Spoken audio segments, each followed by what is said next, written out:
Quant à moi, je prierai le Père et il vous donnera un autre défenseur afin qu'il reste éternellement avec vous. Alors, chers frères et sœurs, bonjour. Et puis, je ne sais pas si vous avez remarqué, mais déjà depuis à peu près 5 mois, nous vivons dans un rythme effréné au niveau des cultes. Tout début d'année, donc il y a un peu plus de 5 mois de ça, nous fêtions la venue de la parole dans le monde. Et puis, très peu de temps après, c'était déjà le temps de l'Épiphanie qui annonçait l'universalité du ministère de Jésus. Et en un rien de temps, et je m'en souviens encore très très bien, c'est comme si c'était hier, nous avons fêté la fête des rameaux, le dimanche des rameaux, qui annonçait la montée de Jésus et des disciples vers Jérusalem. Une semaine après, c'était Yann qui nous faisait le culte de Pâques et de la résurrection. Vendredi dernier, nous étions déjà au moment de l'ascension et aujourd'hui, nous fêtons un moment et nous célébrons un moment très spécifique qui est celui de l'arrivée de l'Esprit Saint, celui de la Pentecôte. Et si je dis que c'est un moment extraordinaire, ce n'est pas simplement de l'emphase, ce n'est pas simplement pour utiliser des mots pour des mots, mais c'est parce que l'Esprit Saint que Jésus nous a promis est bel et bien devenu réalité pour tous, que ce soit dans nos vies individuelles ou dans nos vies collectives, et pour le moment présent. Alors, je crois qu'il y a tout lieu de se réjouir, de pouvoir célébrer ce temps de Pentecôte et nous immerger dans ce temps de ressourcement spirituel qui verra d'une part Yann assurer la louange musicale et Gabriel qui nous apportera le message aujourd'hui. Et je vous propose de rentrer dans ce temps de culte par la prière, si vous le voulez bien.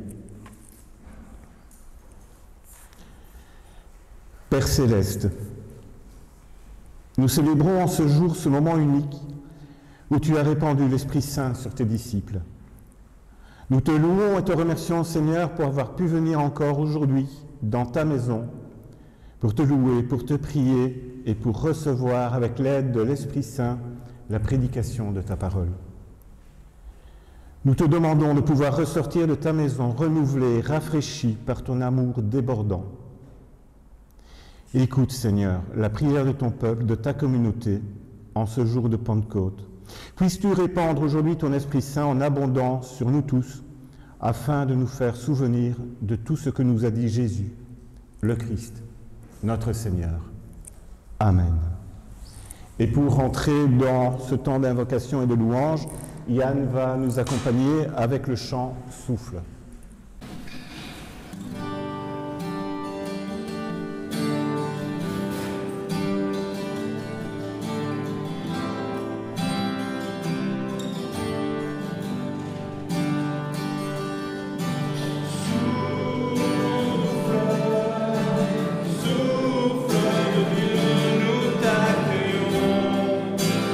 Purifier nos cœurs.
Dans les évangiles, Jésus est entièrement inspiré par l'Esprit, par le souffle.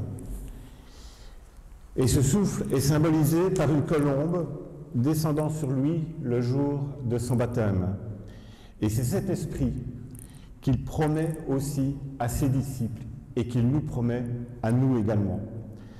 L'esprit, en réalité, c'est parfois un peu difficile pour les chrétiens de pouvoir l'appréhender, mais le souffle est cette force vitale qui met les disciples en mouvement pour le témoignage de l'Évangile. L'Esprit Saint, qui est envoyé par le Père au nom de Jésus, va tenir son rôle auprès de ceux qui l'aiment. Son rôle, c'est d'enseigner toutes choses. Il vient nous rappeler tout ce que le Christ a dit et a fait. Mais attention que l'Esprit, ce n'est pas simplement un aide-mémoire qui serait un aide-mémoire un peu stérile, qui nous permettrait juste de prendre conscience de ce qui s'est passé très légèrement, mais de répéter un peu comme une ritournelle l'ensemble des enseignements. Non, l'Esprit est là pour que nous puissions aussi réfléchir au sens de la parole et aussi de sa portée. Comme nous vivons dans un monde qui a beaucoup changé, et nous le savons bien, l'Esprit Saint est là pour nous inviter à le rejoindre dans ce qu'il vit, dans l'actualité des choses. Il vient nous rappeler aussi que ce qui est important, ce n'est pas le matérialisme, ce n'est pas le consumérisme, ce n'est pas le fait d'avoir des biens, de pouvoir se positionner par son pouvoir, mais que ce qui est important, c'est la personne. C'est la seule chose qui compte. Dans un monde, et je crois qu'on le voit tous les jours, qui est meurtri par les guerres et les violences, il vient faire de nous des artisans de paix, de réconciliation et de communion fraternelle. Puissions-nous aussi demander à notre Seigneur, grâce à l'Esprit Saint, de faire de nous une assemblée, une église qui soit ouverte, une église qui soit accueillante, et d'être aussi ainsi ces artisans de paix. Et je vous propose de prier tous ensemble, si vous le voulez bien, en communion d'esprit. Esprit Saint, comment te nommer toi qui n'as pas de visage, toi qui n'es ni le Père, ni le Fils? Les mots dont on te désigne sont ceux qui m'ont toujours séduit. Esprit de vérité, esprit d'amour. Esprit Saint, toi qui es l'inspirateur de tout ce qui commence, toi qui donnes la patience dans les délais et les retards, toi qui nous aides à recommencer sans cesse, toi qui nous permets de finir, sois l'hôte invisible, l'hôte inconnu de toute notre histoire et de toute l'histoire humaine. En ce jour où nous célébrons l'Esprit Saint, que tu nous as accordé par grâce et par la prière de ton Fils, nous te prions, Seigneur, et nous te remercions du fond du cœur. Amen. Alors je vous propose aussi de continuer à porter notre louange avec deux chants bien connus. Il y aura « Avec des cris de joie » et « Ô prends mon âme ».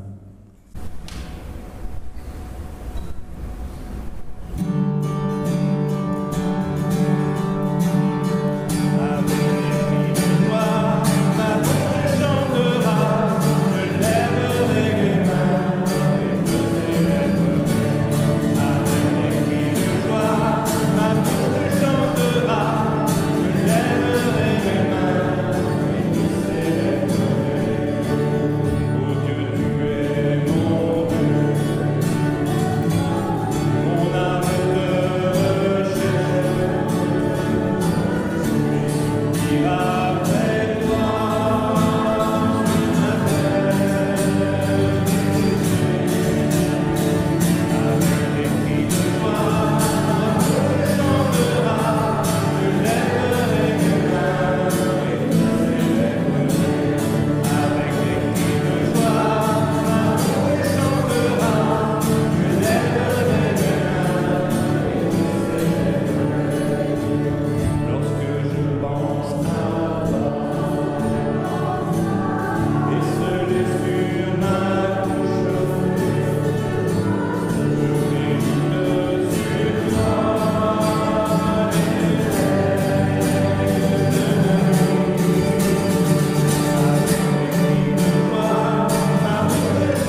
En tant que chrétiens, nous confessons régulièrement notre foi devant le monde.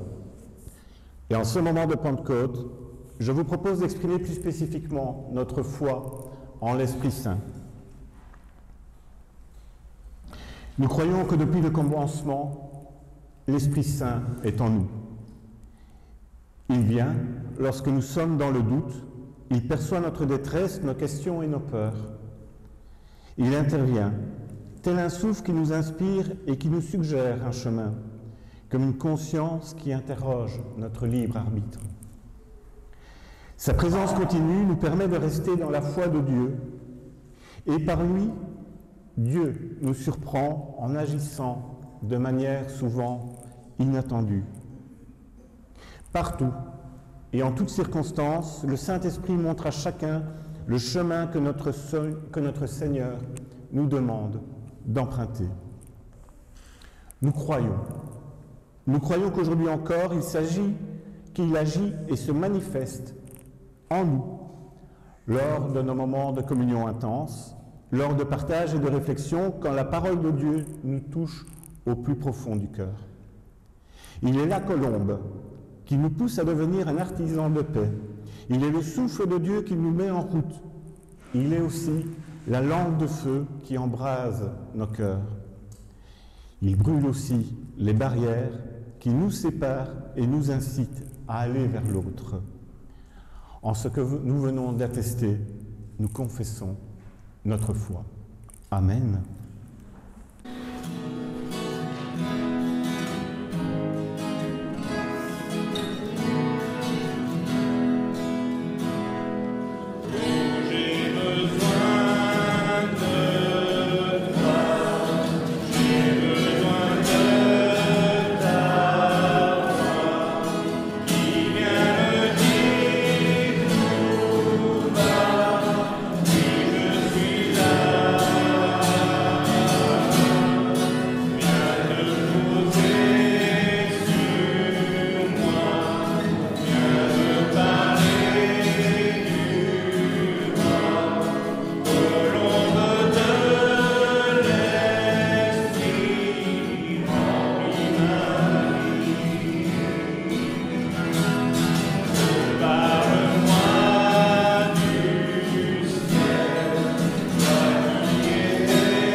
Le texte que j'ai retenu pour le message d'aujourd'hui est tiré du livre des Actes, chapitre 2, versets 1 à 13, dans la traduction de Louis II, 1910. Le jour de la Pentecôte, ils étaient tous ensemble dans le même lieu.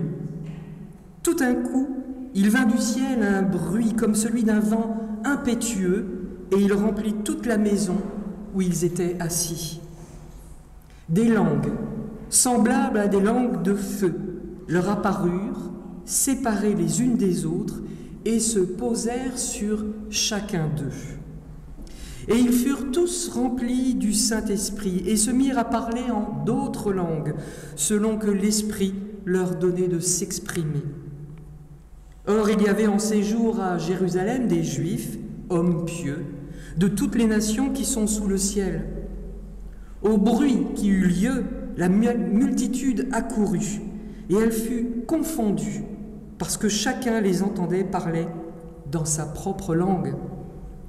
Ils étaient tous dans l'étonnement et la surprise, et ils se disaient les uns aux autres, « Voici, ces gens qui parlent ne sont tous pas galiléens?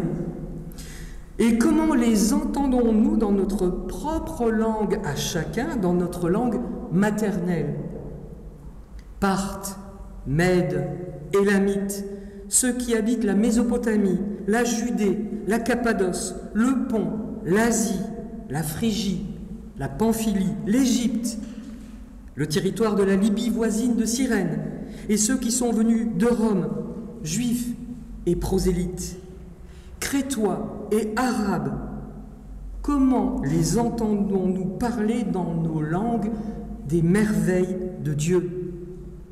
Ils étaient tous dans l'étonnement, et ne sachant que penser, ils se disaient les uns aux autres, « Que veut dire ceci ?»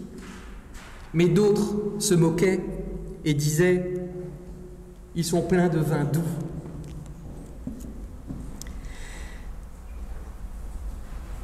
Alors, qu'est-ce qu'on fête aujourd'hui? Alors, il suffit de regarder sur le calendrier, et puis même des non-croyants le savent, puisqu'ils vont profiter d'un jour de congé supplémentaire demain. Donc, la Pentecôte, en pratique, c'est un week-end rallongé. Je provoque un peu parce que, au final, si on faisait un micro-trottoir, quelle réponse on obtiendrait? Alors, ceux qui ont des souvenirs de grec diront que c'est 50 jours après Pâques. Ils ont raison. Pentecostais éméra, le 50e jour après Pâques. Certains vont parler de l'Esprit Saint qui descend. Certains parleront des langues de feu. Ensuite, pour ce que ça provoque chez les disciples, les réponses seront peut-être un peu plus prudentes. C'est du parler en langue. Les disciples savent instantanément parler d'autres langues. On essaiera de comprendre tout à l'heure. Mais il y a un point fixe qui, lui, rassemble. Que cela soit chez les Juifs ou les chrétiens, la Pentecôte, c'est 50 jours après Pâques.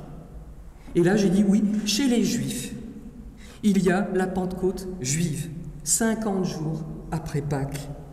Très exactement 7 semaines après Pâques, et on appelle cette fête Shavuot, c'est la fête des semaines, parce que Shavuot, c'est le mot semaine en hébreu au pluriel. Shavuot, c'est une fête très très importante chez les Juifs. Dans les temps anciens, c'était la fête où on faisait l'offrande des premiers fruits arrivés à maturité.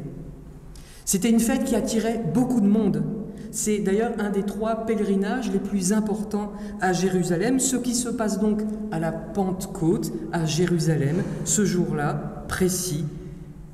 Il va y avoir beaucoup de témoins, beaucoup de gens pour voir et entendre.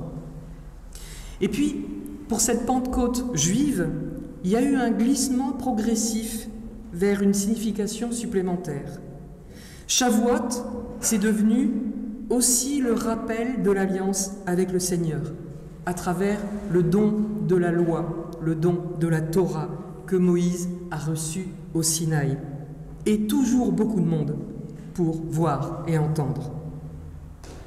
Et si on se souvient de comment ça s'est passé, ce don de la loi à Moïse sur le Sinaï, quand le Seigneur se manifeste, ça se voit, ça s'entend fort, ça se ressent très fort. Et là, je ne pouvais pas m'empêcher de vous remettre encore une illustration d'un de mes artistes préférés, sinon le préféré, donc Marc Chagall, un artiste de culture juive, qui a beaucoup dessiné Moïse, qui a beaucoup dessiné l'Ancien Testament. Et on voit ici Moïse recevant les tables de la loi, c'est dans Exode chapitre 19.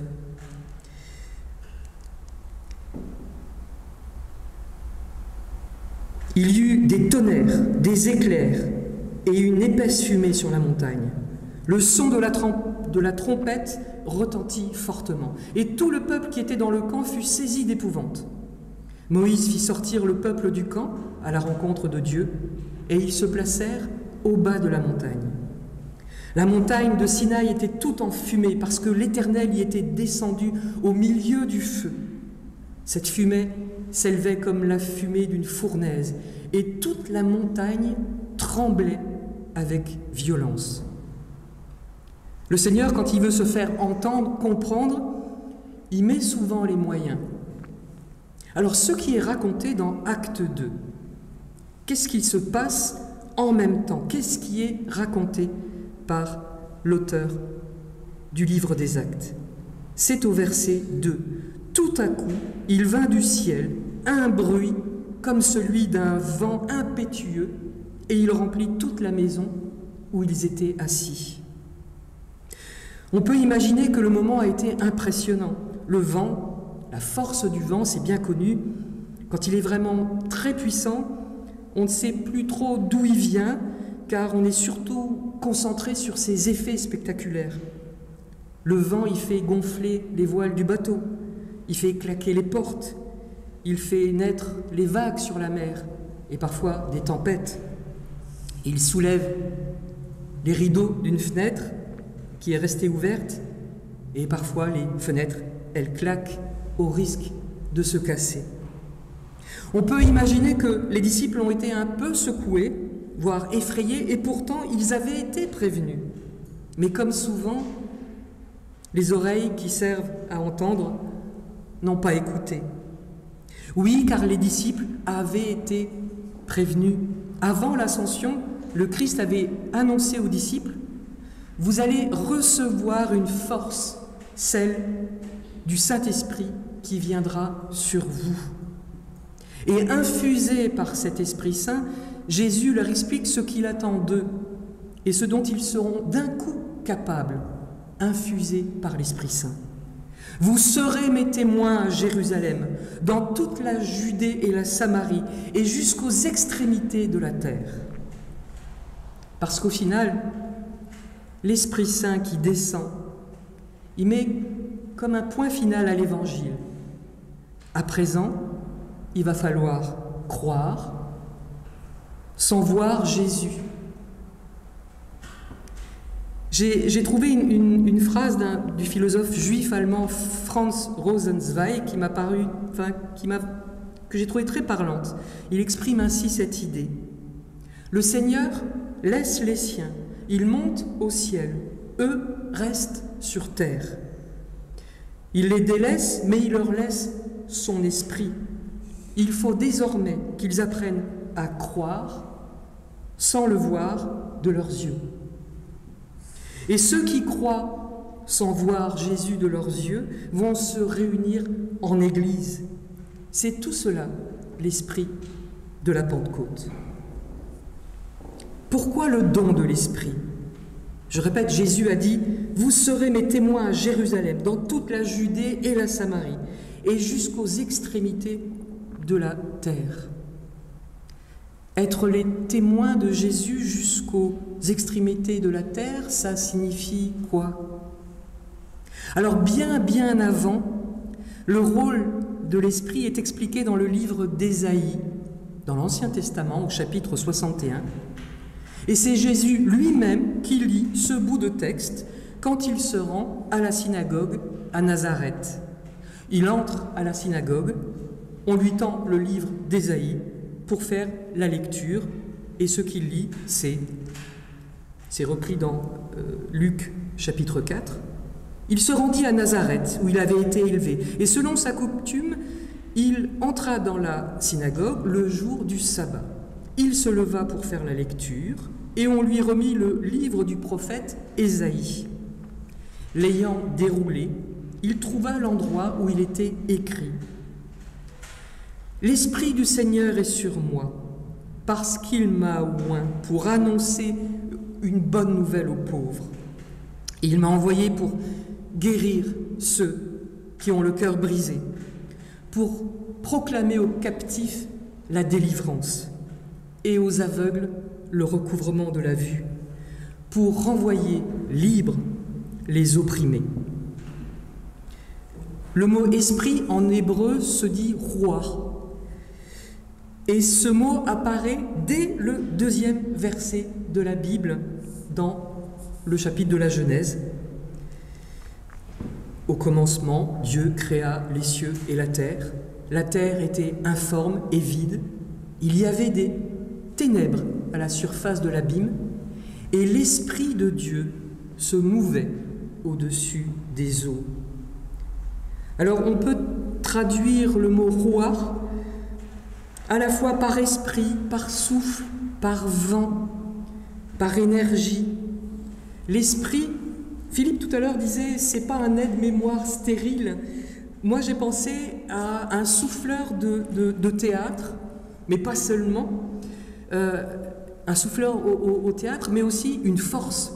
Parce que, d'abord, le souffleur au théâtre, il me rassure, je sais qu'il est là et qu'il m'aidera. L'Esprit Saint, en moi, c'est la force et l'intelligence du Seigneur qui met ces mots dans ma bouche. Ça fait penser à l'extraordinaire échange entre Moïse et le Seigneur dans le chapitre 4 de l'Exode. Moïse hésite, mais non, je suis qui pour aller voir Pharaon, pour obtenir la libération du peuple d'Israël? Il dit qu'il ne sait pas bien parler. Donc au verset 10, « Ah Seigneur, je ne suis pas un homme qui ait la parole facile, et ce n'est dit ni d'hier, ni d'avant-hier, ni même depuis que tu parles à ton serviteur, car j'ai la bouche et la langue embarrassées. » J'aime particulièrement ce genre d'échange entre le Seigneur et ceux qu'il veut désigner. Alors Moïse, non, je ne parle pas bien. Gédéon, non, je suis trop jeune. Amos, non, je suis juste un berger. Il y a 2 semaines, Yann nous parlait de ces étiquettes qu'on se place dans le dos. Qu'on nous place dans le dos, mais qu'on se place aussi nous-mêmes dans notre dos. Parce qu'à force de s'entendre dire des choses sur nos capacités, on finit par y croire pour de vrai. Ça nous parle parce que si le Seigneur nous disait « parle », peut-être qu'on dirait « non, je ne suis pas un spécialiste de la prise de parole, mais non, je viens juste d'arriver dans la communauté, qu'est-ce que j'ai à dire et à faire de nourrissant? Tu crois vraiment que je peux être utile ?» La réponse du Seigneur, elle est super rassurante. Il dit à Moïse que c'est Aaron qui parlera pour Moïse et les paroles seront juste dictées, mises dans sa bouche. Toujours dans Exode 4, verset 15. « Tu lui parleras et tu mettras les paroles dans sa bouche. Et moi, je serai avec ta bouche et avec sa bouche, et je vous enseignerai ce que vous aurez à faire. » Moïse, il ne se pense pas capable de parler correctement. On s'est longtemps demandé, mais c'était quoi son problème? Est-ce qu'il avait un problème de diction, un défaut de prononciation? Est-ce qu'il était bègue ou est-ce que juste il avait peur de parler, il n'était pas à l'aise de parler en public? Alors, bien sûr, Moïse pensait ne pas être le mieux placé pour parler au nom du Seigneur, et le Seigneur l'a rassuré. Non, Aaron parlera à ta place et je te dirai quoi dire à Aaron. Je serai avec ta bouche et avec sa bouche. Vous imaginez? On peut faire confiance au Seigneur. Je ne suis pas super à l'aise à l'oral ou à l'écrit, mais le Seigneur me dit comment parler. Il me donne la concentration et l'intelligence pour être son témoin. L'intelligence, c'est quoi? C'est pas de savoir bien répondre à des questionnaires devant un psychologue pour avoir après un QI. Non. L'intelligence, c'est la faculté de comprendre. Et dans le texte d'Acte 2, il y a une petite pointe ironique, presque moqueuse. Il y a du monde à Jérusalem, on l'a dit, c'est un des 3 grands pèlerinages. C'est la Pentecôte juive, c'est Shavuot. Et puis, tout ce public venu de partout, on nous en fait une longue liste. Et ce public s'étonne.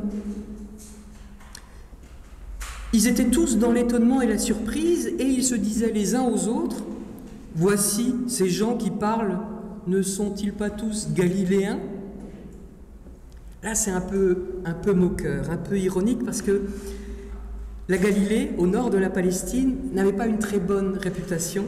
C'était un mélange de population, une religion avec des rites pas vraiment stabilisés, comme si la religion dans ce territoire méritait beaucoup de critiques, car pas assez pure et dure, et toute pleine d'arrangements. Voilà. Donc, tout d'un coup des Galiléens qu'on se met à comprendre et qu'on pense intelligents.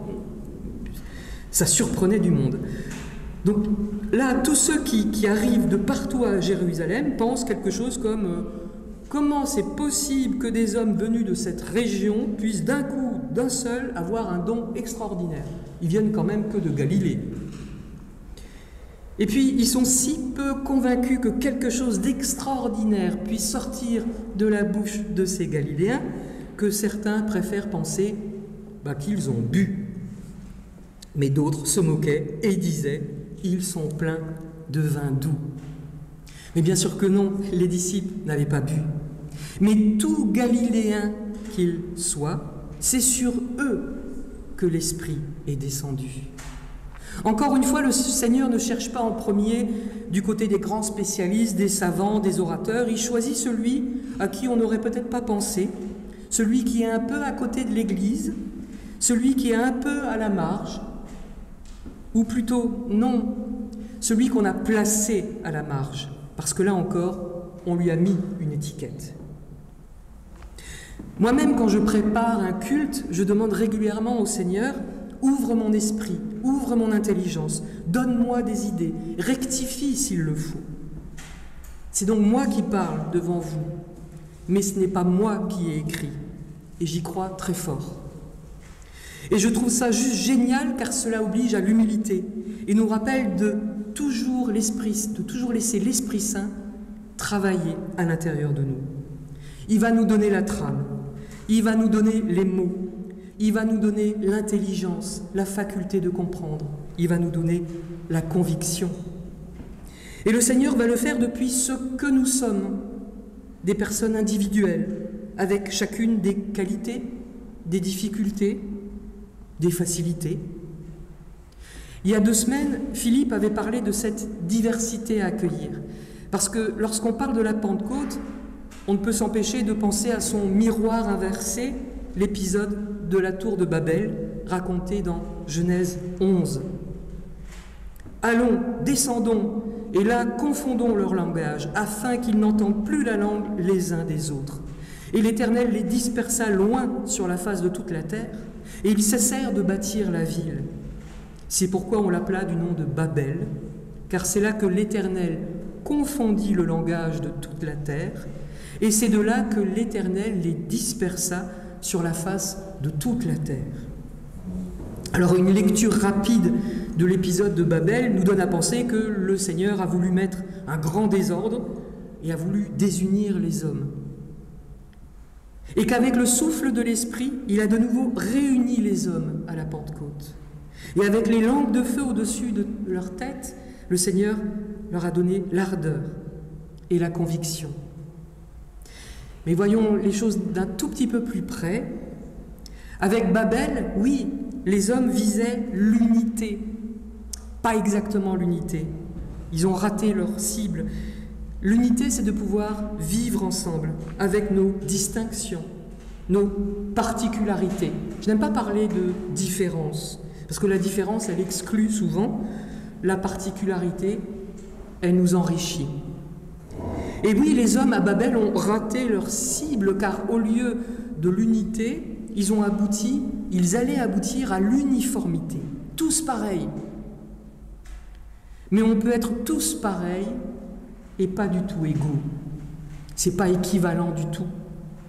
Et c'est là que le Seigneur a mis non pas du désordre, mais de la diversité, de la particularité. Ça n'empêche pas de vivre ensemble. Mais ça oblige à se tourner vers l'autre, pour le comprendre, de se mettre à sa hauteur.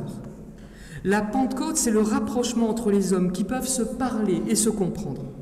C'est le rapprochement aussi entre les hommes et le Seigneur, qui donne l'intelligence pour comprendre ces mots.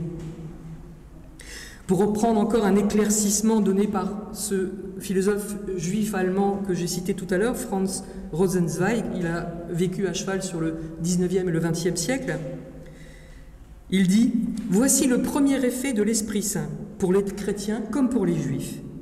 Il traduit, il jette un pont d'un homme à l'autre, d'une langue à l'autre. Et en effet, le pont que construit l'Esprit entre les hommes, c'est qu'au-delà de la diversité, des particularités de chacun, des langues différentes, des cultures différentes, les hommes de tous ces horizons découvrent, c'est au verset 11 de notre extrait principal, comment les entendons-nous parler dans nos langues des merveilles de Dieu. L'esprit, on le reconnaît à ses effets, à ce qu'il nous donne à faire, à comprendre, à expliquer, à partager, à proclamer ces merveilles de Dieu jusqu'aux extrémités de la terre, comme l'avait commandé Jésus à ses disciples avant de quitter définitivement le monde terrestre. Alors, avec la mission qui nous est donnée à chacun d'entre nous, nous ne sommes pas seuls. Nous pouvons demander au Seigneur, « Comment veux-tu que je remplisse ma mission aujourd'hui, là où nous sommes placés, se rendre disponible à l'Esprit pour dire Dieu jour après jour, là où nous sommes, dire Dieu jour après jour. » Et en conclusion, je vous propose d'écouter et de savourer cette célèbre prière juive qu'on appelle le Shema Israël. C'est presque comme un mode d'emploi de la journée. Comment je peux vivre le Seigneur, infusé par l'Esprit? Comment je peux vivre jour après jour? Le Shema Israël se trouve dans le livre du Deutéronome, au chapitre 6, versets 4 à 9, et c'est une prière que les Juifs récitent tous les jours encore aujourd'hui. « Écoute Israël, l'Éternel notre Dieu est le seul Éternel. Tu aimeras l'Éternel ton Dieu de tout ton cœur, de toute ton âme et de toute ta force. Et ces commandements que je te donne aujourd'hui seront dans ton cœur. Tu les inculqueras à tes enfants, et tu en parleras quand tu seras dans ta maison, quand tu iras en voyage, quand tu te coucheras et quand tu te lèveras. Tu les liras comme un signe sur tes mains, et ils seront comme des frontons entre tes yeux. Tu les écriras sur les poteaux de ta maison et sur tes portes. Amen.